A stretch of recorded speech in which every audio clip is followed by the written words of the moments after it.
wedding to attend but don't want to spend big bucks on the jewelry?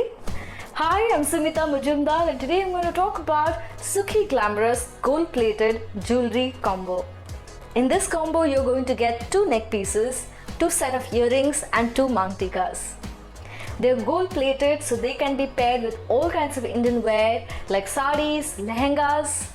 While they might look very expensive and very heavy, they are in fact very lightweight. So it's going to sit comfortably on your neck and you're not going to feel anything at all.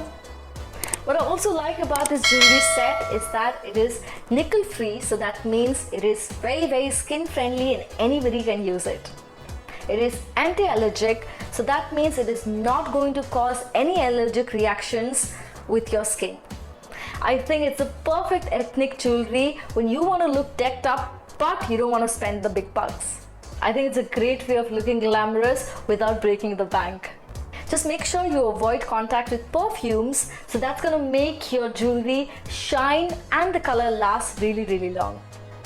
I think you can definitely buy this for yourself or you can give it as a gift as well. Subscribe to my channel and also press this bell icon.